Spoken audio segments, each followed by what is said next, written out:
Hi everyone, this is Erongo Talk. My name is Adolf Kaure, all the way from Swakopmund Secondary School. And in today's episode, as usual, we'll have the usual segments as well as an interview with the school's principal. Don't you go anywhere, because after this is today's calendar day.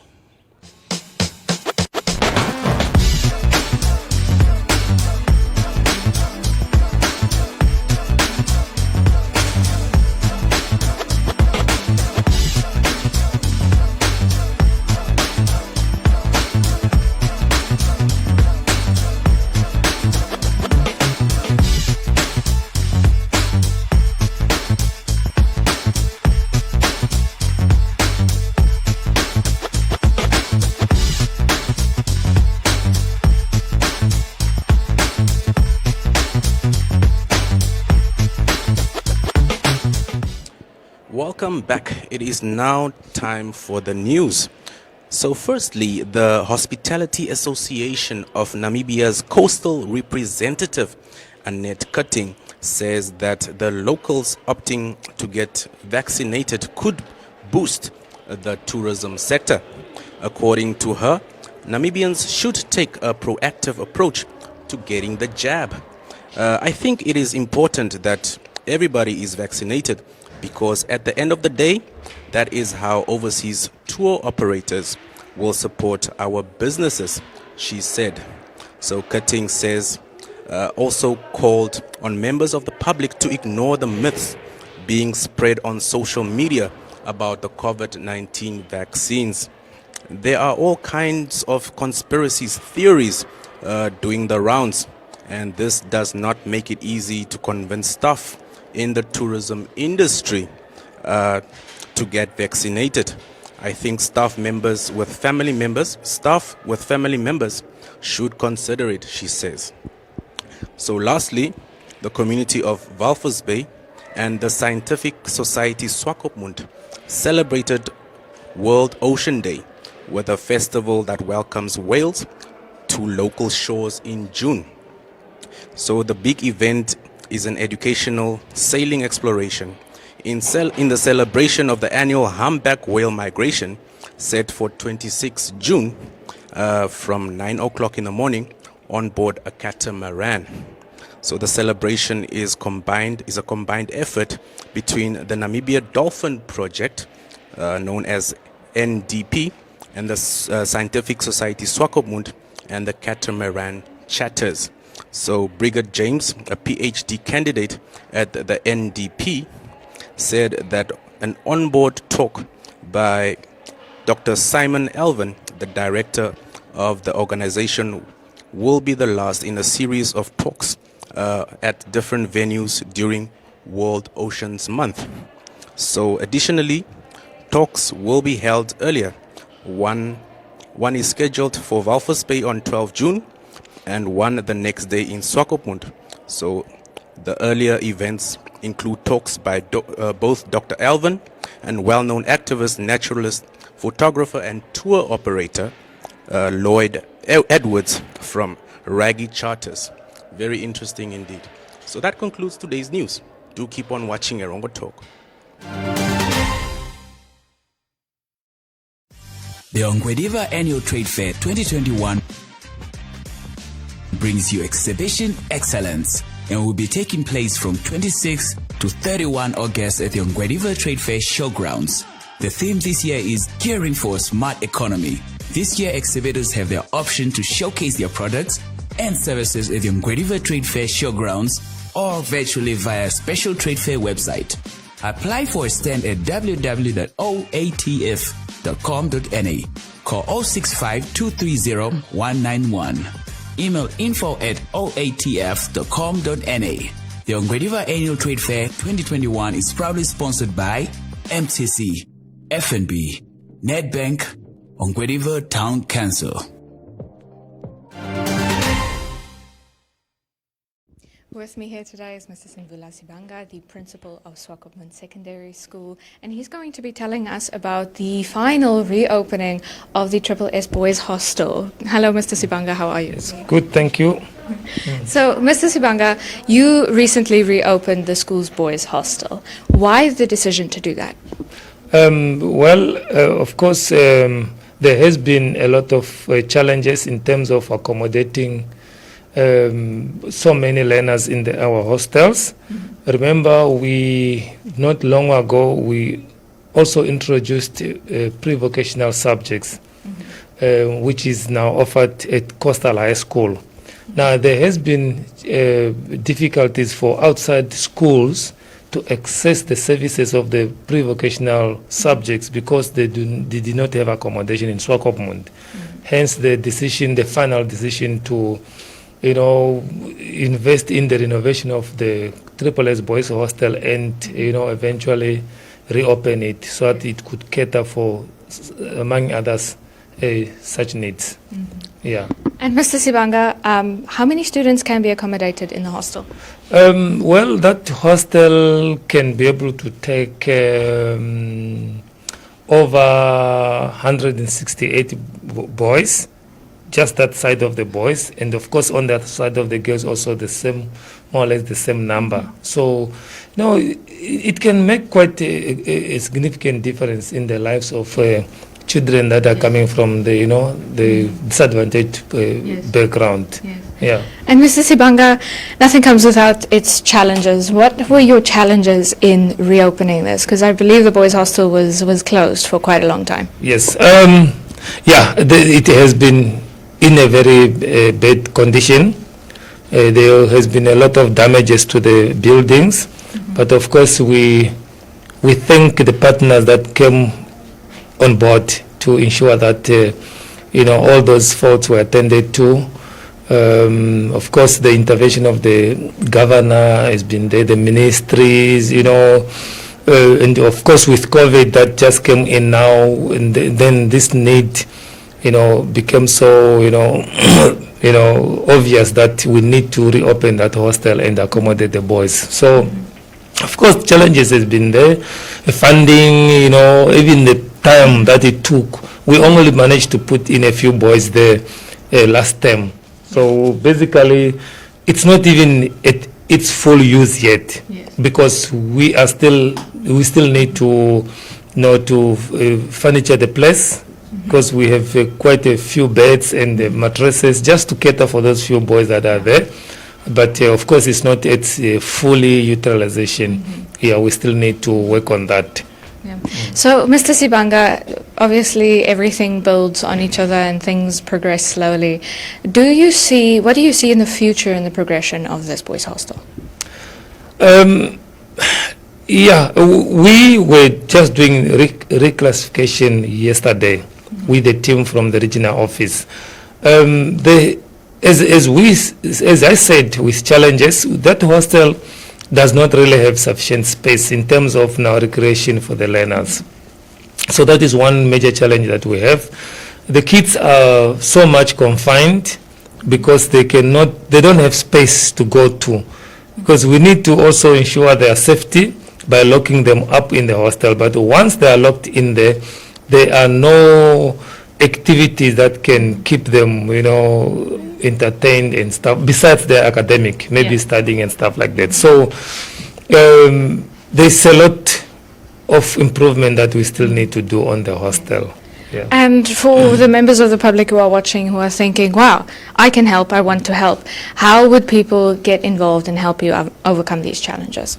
The community of Swakopmund and beyond is welcome to extend a helping hand to ensure that our hostel is, in full utilization in terms of also providing, as I mentioned, a few, that there are no recreational activities for the learners. So we welcome donations in the form of television sets that kids can, watch, and games and whatever that kids who are living in a hostel can entertain themselves with, especially when they are off their academic engagement. So they can always contact us The hostel has a hostel superintendent. I am the principal of the hostel school, so we can be easily contacted. All the hostel officer by the regional office can also still be contacted for any possibility of funding or sponsorship. Anything is welcome that can help a Namibian child. Okay, wonderful. Thank you so much for your time, Mr. Sibanga. It was wonderful chatting with you. Welcome. That was Mr. Sibanga, the principal of Swakopmund Secondary School.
Hi guys, my name is Megan Kwais. Today I'm just here to give you guys a study tip. So what I usually do is I take a coffee break for 30 minutes. So I study for 30 minutes and take a coffee break after 30 minutes. And I always organize my stuff. I plan ahead. So it's good if you have a timetable, a little timetable that tells you when to do what. And also not to panic in the exam. That's all.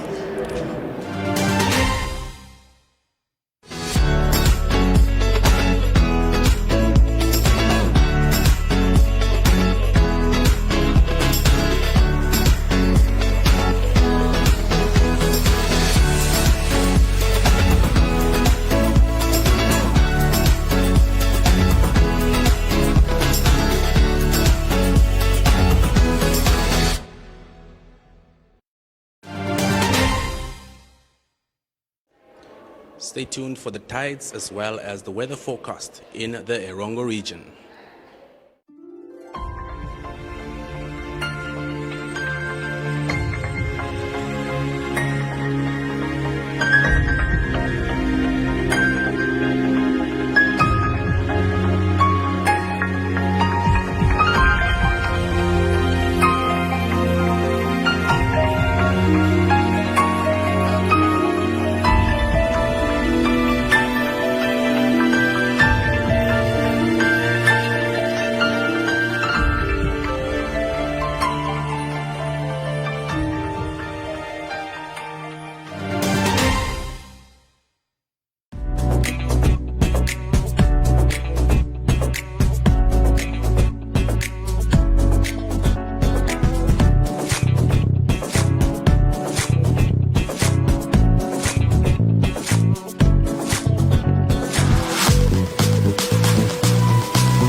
it has really been a pleasure having you in my company today. But unfortunately, that is the end of today's episode of Erongo Talk. You can always catch us on our WhatsApp number as well as Telegram, which is 0811 70040. I repeat, 0811 70040. You can also catch us on our website, which is erongo.com.na, where you can catch all the freshest news on that specific website. So, until tomorrow, we'll catch you again.